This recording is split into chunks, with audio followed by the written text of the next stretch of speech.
నమస్తే, welcome to sleep awareness. ముందుగా headlines. రాష్ట్రంలో నిర్మాణంలో ఉన్న పోర్టులు, షిప్పింగ్ హార్బర్ల పనుల పురోగతిపై సీఎం చంద్రబాబు నాయుడు సమీక్ష. వచ్చే ఏడాదికి 4 పోర్టులు, 4 హార్బర్లు పూర్తి చేయాలని అధికారులకు ఆదేశం. మచిలీపట్నం బీచ్ ఫెస్టివల్ కు దాదాపు అన్ని ఏర్పాట్లు పూర్తి చేస్తామన్న మంత్రి కొల్లు రవీంద్ర. ముఖ్యమంత్రి నారా చంద్రబాబు నాయుడు అధ్యక్షతన భేటీ అయిన ఏపీ కేబినెట్. పలు కీలక అంశాలపై చర్చ. పోర్టులు, షిప్పింగ్ హార్బర్లను రాష్ట్ర సంపదగా తీర్చిదిద్దాలని సీఎం చంద్రబాబు నాయుడు అధికారులను ఆదేశించారు. వచ్చే ఏడాదికి 4 పోర్టులు, 4 హార్బర్లు సిద్ధం చేయాలని దిశానిర్దేశం చేశారు. తొలి దశలో కుప్పం, దగదత్తి, అమరావతి, శ్రీకాకుళం ఎయిర్పోర్ట్ల నిర్మాణం చేపట్టాలని అన్నారు. ట్రిపుల్ బి విధానంలో రద్దీకి అనుగుణంగా రాష్ట్ర రహదారుల విస్తరణ చేపట్టాలని సూచించారు. రాష్ట్రంలో ప్రస్తుతం నిర్మాణంలో ఉన్న పోర్టులు, షిప్పింగ్ హార్బర్ల పనుల పురోగతిపై సీఎం చంద్రబాబు నాయుడు ఉండవల్లిలోని క్యాంపు కార్యాలయంలో సమీక్ష నిర్వహించారు. ఈ సందర్భంగా మచిలీపట్నం, రాయపట్నం, మూలపేట పోర్టుల మొదటి దశ పనులు, కాకినాడ గేట్వే పోర్ట్ పనులు వచ్చే ఏడాది డిసెంబర్ కల్లా పూర్తి చేయాలని అధికారులను ఆదేశించారు. జువలదిన్న, నిజాంపట్నం, మచిలీపట్నం, ఉప్పాడ షిప్పింగ్ హార్బర్ల మొదటి దశ పనులు పూర్తి చేయాలని అధికారులకు స్పష్టం చేశారు. పోర్టులు, షిప్పింగ్ హార్బర్లు మన రాష్ట్ర సంపదని, వాటి నిర్మాణం త్వరగా పూర్తి చేసి వినియోగంలోకి తీసుకురావాల్సిన అవసరం ఉందని అన్నారు. మత్స్యకారులకు ఎలాంటి ఇబ్బంది తలెత్తకుండా ఆ ప్రాంతానికి మరింత ఆదాయం సమకూర్చేలా షిప్పింగ్ హార్బర్లను మైనర్ పోర్టులుగా అభివృద్ధి చేసే అంశాన్ని పరిశీలించాలని ఆయన సూచించారు. మచిలీపట్నంలో పర్యాటక అభివృద్ధి లక్ష్యంగా మంగనపూడి బీచ్ వద్ద మసూలా బీచ్ ఫెస్టివల్ నిర్వహిస్తున్నట్లుగా మంత్రి కొల్లు రవీంద్ర తెలిపారు. వచ్చే పర్యాటకులకు ఎలాంటి ఇబ్బంది లేకుండా అన్ని ఏర్పాట్లు చేశామని అన్నారు. బీచ్ ఫెస్టివల్ తో పాటు వాటర్ స్పోర్ట్స్ నిర్వహిస్తున్నామని స్పష్టం చేశారు. జల క్రీడలతో పాటు హెలీ రైడ్, పారా గ్లైడింగ్, స్పీడ్ బోట్, జెట్సీ, బంగీ లాంటి క్రీడలు కూడా ఏర్పాటు చేశామని వెల్లడించారు. పోటీలలో సుమారు 2000 మంది జాతీయ స్థాయి క్రీడాకారులు పాల్గొంటున్నారన్న మంత్రి కొల్లు రవీంద్రతో మా ప్రతినిధి లిఖిత ఫేస్ టు ఫేస్. మచిలీపట్నంలో ఈ నెల 5 నుంచి 8వ తేదీ వరకు మసూలా బీచ్ ఫెస్టివల్ అంగరంగ వైభవంగా కొనసాగబోతున్నాయి. ఈ నేపథ్యంలో ఇప్పటికే పర్యాటకులకు సంబంధించి అన్ని ఏర్పాట్లు కూడా మంత్రి కొల్లు రవీంద్ర దగ్గరుండి పర్యవేక్షిస్తున్నారు. ప్రస్తుతం ఆయన మనతో ఉన్నారు. ఆయన అడిగి తెలుసుకున్నాం. సార్ చెప్పండి, ఇండియాలోనే లార్జెస్ట్ బీచ్ ఫెస్టివల్గా ఆంధ్రప్రదేశ్లో మసూలా బీచ్ ఫెస్టివల్ జరగబోతుంది. అసలు మసూలా అనే పేరు ఎందుకు వచ్చింది ఈ బీచ్ ఫెస్టివల్కి? మచిలీపట్నానికి పూర్వం బ్రిటిష్ టైంలో కానీ డచ్ టైం నుంచి కూడా మసూలా కింద వాళ్ళు నామకరణం చేసినటువంటి సందర్భం ఉంది.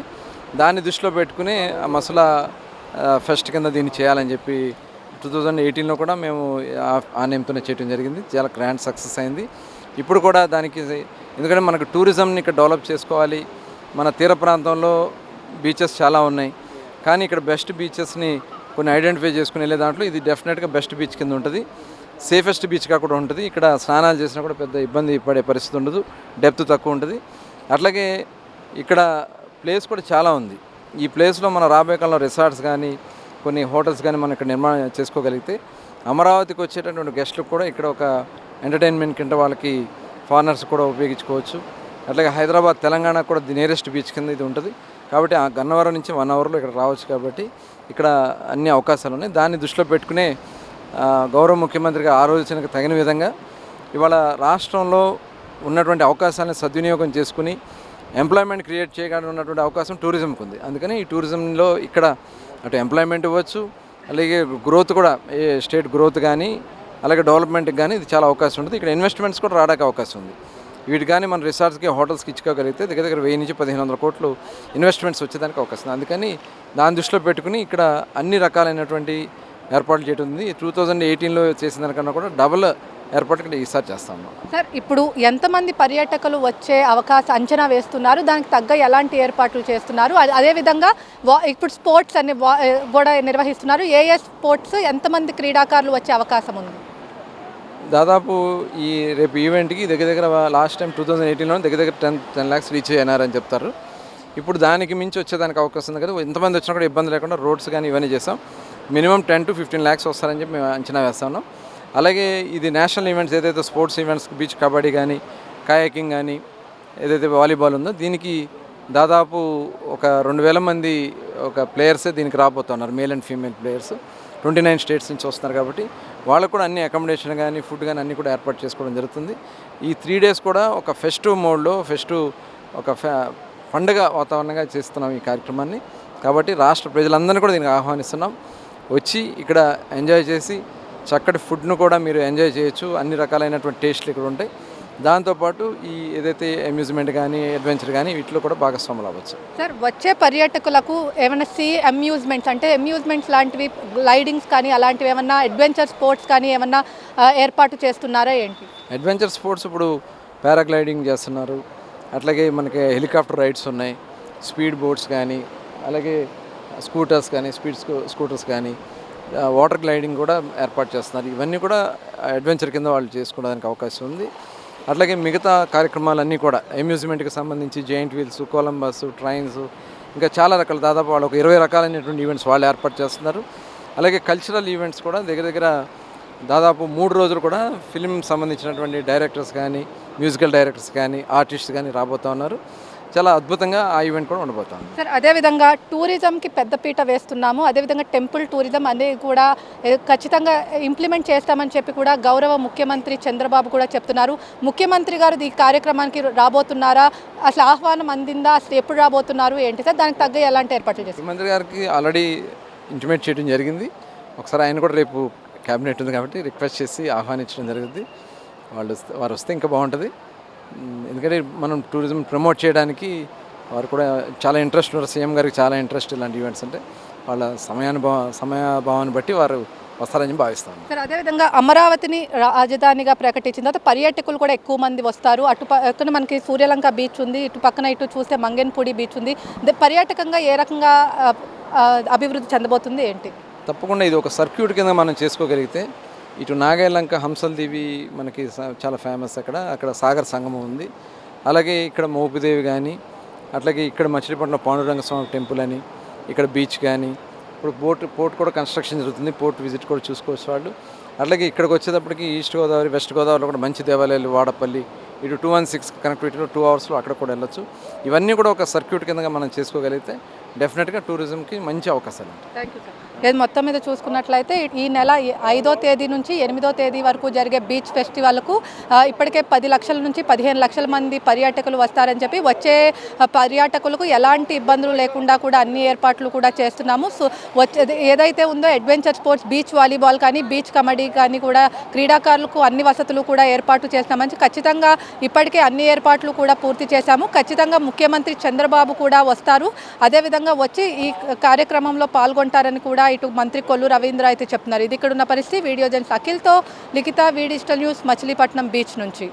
రాష్ట్రంలో కూటమి ప్రభుత్వం ఏర్పడి ఏడాది పూర్తవుతున్న సందర్భంగా చేపట్టాల్సిన కార్యక్రమాలు ఖరారు ప్రధాన అజెండాగా మంత్రివర్గ ఇవాళ సమావేశం కానుంది. ముఖ్యమంత్రి నారా చంద్రబాబు నాయుడు అధ్యక్షతన సచివాలయంలో జరిగే ఈ భేటీలో ఆంధ్రప్రదేశ్ మంత్రి మండలి రాజధాని అమరావతి నిర్మాణంపై విస్తృత చర్చ జరగనుంది. సిఆర్డీఏ 48వ కేటాయింపులకు ఆమోదం తెలపడంతో పాటు తల్లికి వందనం, డిఎస్సీ నిర్వహణ తదితర అంశాలపై ప్రధానంగా చర్చ జరిగే అవకాశం ఉంది. జూన్ 21వ తేదీన అంతర్జాతీయ యోగా దినోత్సవం సందర్భంగా విశాఖలో ప్రధాని నరేంద్ర మోడీ నేతృత్వంలోని ఈ కార్యక్రమం గిన్నీస్ రికార్డు కోసం తీసుకోవాల్సిన చర్యలపై మంత్రి మండలిలో నేడు చర్చించనున్నారు. అదేవిధంగా ఈ నెల 5వ తేదీన జరిగే ప్రపంచ పర్యావరణ దినోత్సవం సందర్భంగా రాష్ట్ర వ్యాప్తంగా దాదాపు 1 కోటి మొక్కలు నాటే కార్యక్రమం పైన ముఖ్యమంత్రి నారా చంద్రబాబు నాయుడు మంత్రులకు దిశానిర్దేశం చేయనున్నారు. రేషన్ కార్డుతో అవసరం లేకుండానే ఎన్టీఆర్ వైద్య సేవా కార్డులను జారీ చేస్తే అక్రమంగా తరలిస్తున్న రేషన్ బియ్యాన్ని అరికట్టడంతో పాటు రాష్ట్ర ప్రభుత్వానికి దాదాపు 2,000 కోట్ల ఆదా అవుతుందని శాసనసభ పిటిషన్ల కమిటీ చైర్మన్ ఉప సభాపతి కె రఘురామకృష్ణరాజు పేర్కొన్నారు. ఈ మొత్తాన్ని విద్యారంగంపై ఖర్చు చేస్తే విద్యార్థులు ఉజ్వల భవిష్యత్తుకు బాటలు వేయొచ్చని సూచించారు. శాసనసభ ప్రాంగణంలోని తన ఛాంబర్లో పిటిషన్ల కమిటీ సభ్యులు, ఎమ్మెల్యేలు కొణిదెల రామకృష్ణ, పి విష్ణుకుమార్ రాజులతో కలిసి విలేకరులతో మాట్లాడుతూ ప్రభుత్వ పథకాలకు రేషన్ కార్డును ప్రతిపాదికగా తీసుకుంటున్నారు. కార్డుతో సంబంధం లేకుండా ఎన్టీఆర్ వైద్య సేవలు, ఎన్టీఆర్ భరోసా పెన్షన్లు, ఇతర ప్రభుత్వ పథకాలను అమలు చేస్తే మంచి ఫలితాలు ఉంటాయని ఆయన వివరించారు. అవసరం లేని వారు కూడా రేషన్ కార్డు వినియోగించుకోవడంతో దుర్వినియోగం అవుతుందని అన్నారు. ఈ ప్రతిపాదనలను శాసనసభ పిటిషన్ల కమిటీ త్వరలోనే ప్రభుత్వానికి పంపిస్తుందని ఆయన తెలిపారు. హెల్త్ కార్డుకి వైట్ కార్డుకి ఎటువంటి లింకు లేకుండా దాన్ని రేషన్ కార్డ్ అని పేరు పెట్టి హెల్త్ కార్డ్ని సపరేట్గా ట్రీట్ చేయాలి. దీని క్రైటీరియా డిఫరెంట్గా ఉండాలి. అలాగే ఈ మధ్య ముఖ్యమంత్రి గారు కూడా ప్రజలందరికీ ఎక్సెప్ట్ గవర్నమెంట్ ఎంప్లాయీస్ తప్ప, ఎందుకంటే వాళ్ళకి ఇతర సదుపాయాలు ఉన్నాయి కాబట్టి, ఈ ఎక్స్పోర్ట్ వ్యవహారాలు, బియ్యం స్మగ్లింగ్ అంటారు, సరే పారబోసే బదులు విదేశాలకి ఎగుమతి, ఏదైనా అనుకోండి, అది అక్కర్లేని అవసరం లేకుండా మనం ఈ బియ్యం ఇచ్చినందువల్ల వచ్చిన పరిస్థితి కాబట్టి ఈ హెల్త్ కార్డ్ని అందరికీ వర్తింపజేస్తాం. ఎక్కువ మందికి ఇప్పుడు 1,48,000 అంటే ఆ సంవత్సరం ఒక వ్యక్తికే 20 లక్షలు అవసరం అయిందనుకో. అందరికీ ఒకేసారి గుండెపోట్లు వచ్చేవి కదా ఇంట్లో ఉన్న వాళ్ళకి.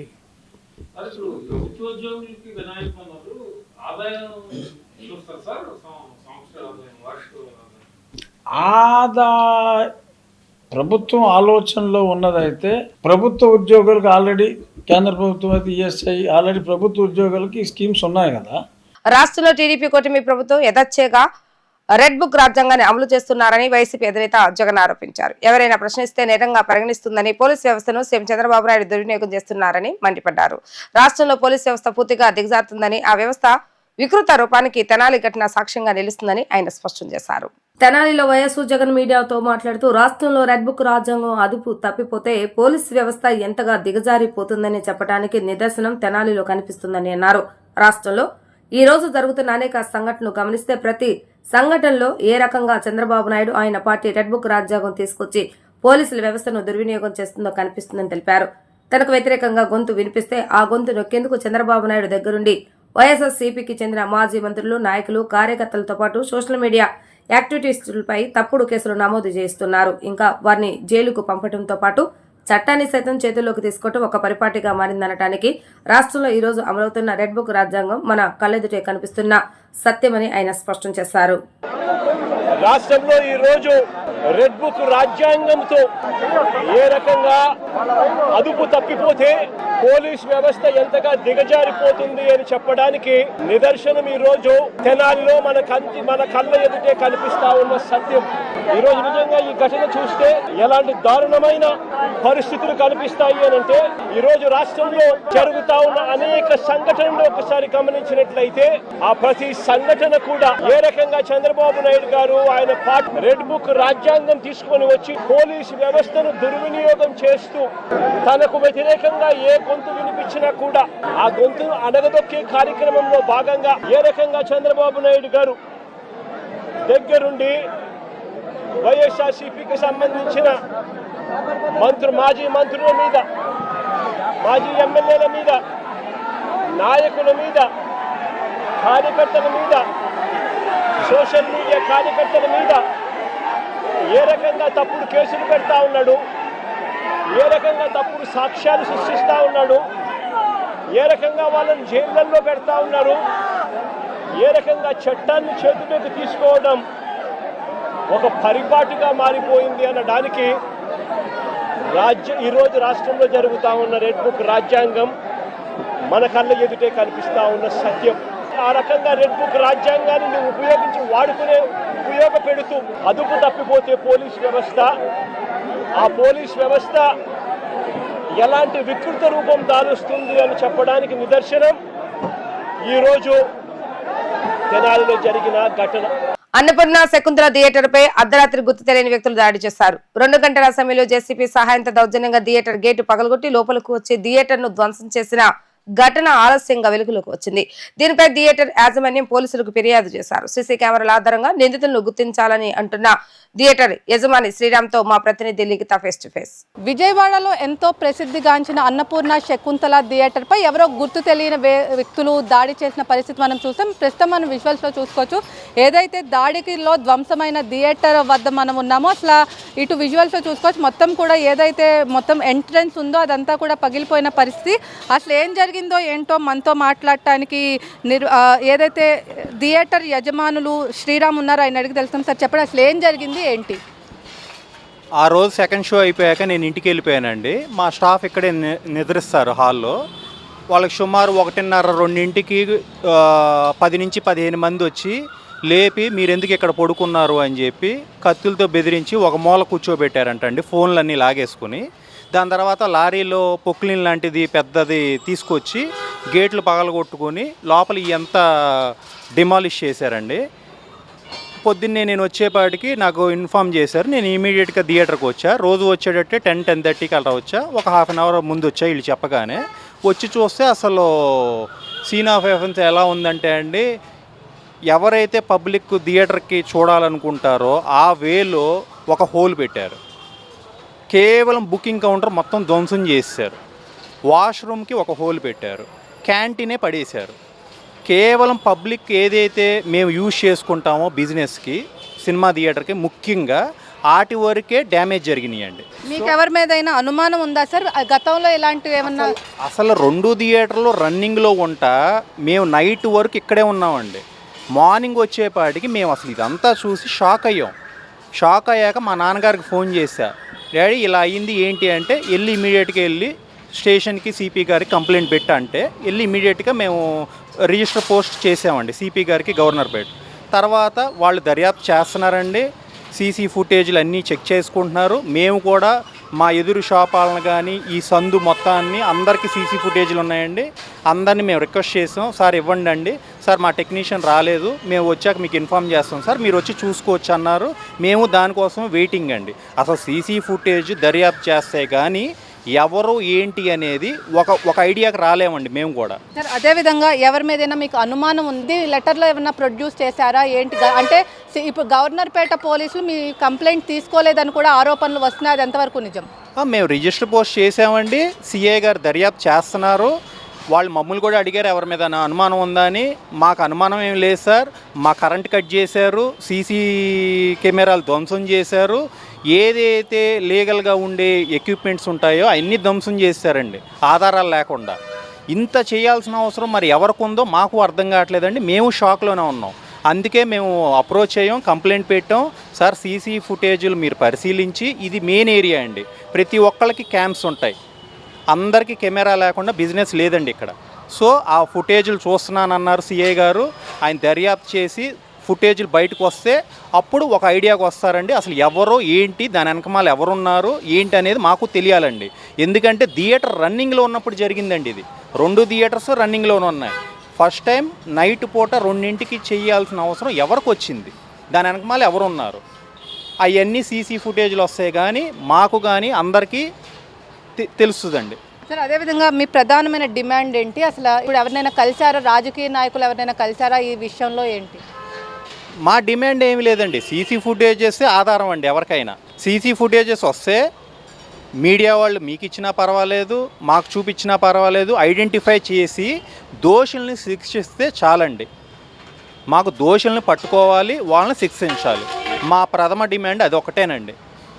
Okay sir, thank you. మొత్తమే చూసుకున్నట్లయితే ఇక్కడ జేసీబీ ఏదైతే అర్ధరాత్రి 2ంటికి జేసీబీ తీసుకొచ్చి తమ థియేటర్ రన్నింగ్లో ఉన్న థియేటర్ని ధ్వంసం చేయాల్సిన అవసరం ఎవరికి ఉందో సీసీ కెమెరాలు అదేవిధంగా పోలీసులు నిగ్గు తేల్చాలని చెప్పి, అదేవిధంగా ఖచ్చితంగా ఏదైతే మనం విజువల్స్లో చూసుకోవచ్చో జేసీబీని తీసుకొచ్చి అర్ధరాత్రి 2 గంటలకు మొత్తం థియేటర్ అందరినీ కూడా మెయిన్ ఏదైతే ఉందో వాష్రూమ్, బుకింగ్ కౌంటర్ అన్నీ కూడా ధ్వంసం చేసిన పరిస్థితి. అసలు ఎవరికి ఉందో ఏంటో తమకు ఎవరి మీద అనుమానం లేదు. కానీ బీసెంట్ రోడ్ మెయిన్ ఏరియాలో అలంకార్ అదేవిధంగా అన్నపూర్ణ అదేవిధంగా శకుంతల థియేటర్ ఉంది. ఈ శకుంతల థియేటర్లో సీసీ ఫుటేజ్ ఆధారంతోనే దోషుల్ని ఖచ్చితంగా కఠినంగా శిక్షించాలని చెప్పి కూడా ఇక్కడ శ్రీరామ్ చెప్తున్న పరిస్థితి. ఇది ఇక్కడ ఉన్న పరిస్థితి. వీడియో జర్నలిస్ట్ భార్గవ్తో లిఖిత, డిజిటల్ న్యూస్, అన్నపూర్ణ థియేటర్ నుంచి. ప్రజలపై జగన్ కోపం రోజు రోజుకు పెరిగిపోతుందని, తమకు ప్రతిపక్ష హోదా కూడా ఇవ్వలేదనే ఫ్రస్ట్రేషన్తో బ్లేడ్, గంజాయి బ్యాచ్లు రౌడీ షీటర్లో పంచన చేరుతున్నాడని తెలుగుదేశం పాలిట్ బ్యూరో సభ్యులు నక్క ఆనందబాబు ధ్వజమెత్తారు. ప్రజా జీవితానికి ఇక పనికిరాని జగన్ అసంఘిక శక్తుల సంఘానికి గౌరవ అధ్యక్షుడు బాధ్యతలు స్వీకరించేలా ఉన్నాడని ఆయన ఎద్దేవా చేశారు. టీడీపీ కేంద్ర కార్యాలయంలో ఏర్పాటు చేసిన విలేకరుల సమావేశంలో తెలుగుదేశం పాలిట్ బ్యూరో సభ్యులు నక్క ఆనందబాబు మాట్లాడుతూ, జగన్ పరామర్శకు వెళ్లిన వారిపై రౌడీ షీట్లు వైఎస్ఆర్సీపీ ప్రభుత్వం నుంచి ఉన్నవే అని స్పష్టం చేశారు. ప్రశ్నిస్తే సొంత చెల్లిని రోడ్డు మీదకు గెంటిన జగన్ ఈ ప్రభుత్వంలో ప్రశ్నించడం నేరమని మాట్లాడటం విడ్డూరమని మండిపడ్డారు. తెనాలిలో జగన్ చేసిన యాగి చూసి ప్రజలు నవ్వుకుంటున్నారని అన్నారు. రౌడీ షెటర్ చేతిలో హత్యాయత్నానికి గురైన దళిత కానిస్టేబుల్ భార్యను జగన్ ఎందుకు పరామర్శించలేదని ప్రశ్నించారు. తప్పు చేసిన వారి పట్ల ఉపయోగించే రెడ్ బుక్ కు తప్పు చేసిన జగన్ భయపడుతున్నాడని ఆగ్రహం వ్యక్తం చేశారు. జగన్మోహన్ రెడ్డి ప్రజల మీద కోపం రోజు రోజుకి పెరుగుతా ఉంది. ప్రతిపక్ష హోదా కూడా ఇవ్వని జనం అంటే అతనికి ఒక రకమైన జుగుప్స కలుపుతా అవుతాయి. రోజు రోజుకి ఫ్రస్ట్రేషన్ పెరిగిపోతా ఉంది. లేకపోతే ఏంటి, 5 ఏళ్ళు సీఎంగా చేశాడు, 5 ఏళ్ళు ప్రతిపక్ష నాయకుడిగా ఉన్నాడు. ఒక రౌడీ షీటర్లు, స్నేచర్స్, బ్లేడ్ బ్యాచ్లు, గంజాయి బ్యాచ్లు, వీళ్ళకి అండగా నిలబడి సభ్య సమాజం ఏమనుకుంటుందో కూడా ఆలోచన చేయకుండా ఎగబడిపోతా ఉన్నాడు. సమాజానికి ఏం సందేశం ఇవ్వాలనుకుంటున్నాడు? ఈయన అయిపోయింది, మాజీ ముఖ్యమంత్రి, ఇక లేదు, రాజకీయంగా అవకాశం లేదు, ప్రజా జీవితాన్ని పనికిరాడు. ఈ గంజాయి అమ్ముకునే వాళ్ళు, డ్రగ్స్ డీలర్లు, పెడ్లర్సు, ఈ బ్లేడ్ బ్యాచ్లు, వీళ్ళందరూ గౌరవాధ్యక్షుడిగా పెట్టుకుంటే బాధ్యతన్నాయి. నువ్వు సొంత చెల్లిని ప్రశ్నిస్తే బయటికి నెట్టింది నువ్వు. నీ లోపాలు ఎత్తి చూపినందుకు బాబాయిని నట్టనెలున నరికి చంపించింది నువ్వు. ప్రశ్నించక ముందే జైలుకి పంపింది నీ సహచరుడుగా ఉన్నటువంటి విజయసాయిరెడ్డిని నీ దగ్గర నుంచి ఎల్లగొట్టుకుంది నువ్వు ప్రశ్నించడం నేరమని మా ప్రభుత్వంలో మాట్లాడతావు. ప్రజలకు తెలీదా? మంగళగిరి నుంచి తీసుకొచ్చారంట. మంగళగిరికి తెనాలికి ఎన్ని కిలోమీటర్లు అండి? 18 కిలోమీటర్లు. నేరస్తుడు మంగళగిరిలో ఉంటే తెనాల్లో నేరం చేసి మంగళగిరి నుంచి తీసుకెళ్ళడం పెద్ద ఇష్యూవా? అసలు తెనాల్లో రౌడీ షీటర్లు దాడి చేసిన కానిస్టేబుల్ కూడా, వాళ్ళ భార్య కూడా దళితురాలే. ఆవిడ అడుగుతా ఉంది, పోయి పరామర్శించు. మరి తెనాల దాకా వెళ్ళినాడు రౌడీ షీటరు ఒక కానిస్టేబుల్ మీద హత్యాయత్నం చేశాడు. ఆయన భార్య దళితురారు, బాధపడతా ఉంది, రోధిస్తూ ఉంది, పోయి పరామర్శించు. మరి నిందితుడిపై పాత కేసులు ప్రస్తుత ఘటనకి ఏ సంబంధం లేదంటున్నాడు. ఎవడన్నా చెప్తాడండి? నువ్వు ప్రజాప్రతినిధిగా ఇప్పుడున్నావు, పులివెందుల నుంచి ముఖ్యమంత్రిగా వెలగబెట్టావు. పాత కేసులు కాదు, అతని నేచర్ ఏంటి, ప్రొఫెషనల్గా అతని విధానం ఏంటి, వాడి చరిత్ర ఏంది, గత చరిత్ర ఏంటి? రౌడీ షీట్ ఎప్పుడు వచ్చింది? నీ ప్రభుత్వంలో వచ్చింది వాడి మీద. గత 5 ఏళ్ల పరిపాలనలో వైసీపీ ప్రభుత్వం అవినీతి రాష్ట్రంగా పరిపాలించిన ఘనత జగన్మోహన్ రెడ్డి అని కార్మిక శాఖ మంత్రి వాసంశెట్టి సుభాష్ ఆరోపించారు. దమ్ముంటే మంత్రి నారా లోకేష్ తో జగన్ డిబేట్ కు రావాలని సవాల్ విసిరారు. మంగళగిరి తాడేపల్లి పరిధిలోని హోటల్ ఫార్చ్యూన్ గ్రౌండ్ లో రాష్ట్ర కార్మిక శాఖ మంత్రి వాసంశెట్టి సుభాష్ విలేకరుల సమావేశాన్ని నిర్వహించారు. ఈ సందర్భంగా ఆయన మాట్లాడుతూ, ముందుగా వైసీపీ పార్టీకి మొదటి వర్ధంతి శుభాకాంక్షలు తెలిపారు. తల్లిని చెల్లిని వెళ్లగొట్టి వెన్నుపోటుదారుడుగా పేరు జగన్ సొంతం చేసుకున్నారని ఎద్దేవా చేశారు. వెన్నుపోటు దినం బ్యానర్లు వేసి హడావుడి చేస్తున్న జగన్ నాయకులు, కార్యకర్తలు, పార్టీలు, కులాల మధ్య రెచ్చగొట్టే విధంగా ప్రవర్తిస్తున్నారని చెప్పారు. వెన్నుపోటు దినం బ్యానర్లను పెట్టిన జగన్ నీకు చట్టరీత్యా 504, 505 సెక్షన్లు తప్పవని హెచ్చరించారు. బడుగు బలహీన వర్గాలకు వెన్నుపోటు పొడిచిన జగన్ పరిశ్రమలను సైతం రాష్ట్రం నుండి వెళ్లగొట్టారని అన్నారు. జగన్ పరిపాలన చూసి ప్రజలు 11 సీట్లకే పరిమితం చేసిన బుద్ధి రాలేదని ఎద్దేవా చేశారు. ఇదే తరహాలో జగన్ తీరు ఉంటే రానున్న రోజుల్లో వైసీపీ పార్టీకి మనుగడ ఉండదని ఆయన అన్నారు. మరి వెన్నుపోటు దినంగా రేపు వైసీపీ ప్రకటించడం హాస్యాస్పదంగా ఉంది. అలాగే ముందుగా వైసీపీ కార్యకర్తలకి, నాయకులకి అందరికీ కూడా వైసీపీ పార్టీ మొదటి వర్ధంతి శుభాకాంక్షలు తెలియజేస్తూ ఉన్నాను. నేను కనీసం కొన ఊపిరితో కూడా ఉండకుండా పార్టీని పీకి మీద అడుగేసి తొక్కిన రాష్ట్ర ప్రజలందరికీ ధన్యవాదాలు తెలియజేస్తూ, అలాగే వైసీపీ పార్టీ వాళ్ళందరికీ కూడా మొదటి వర్ధంతి శుభాకాంక్షలు తెలియజేస్తూ ఉన్నాను.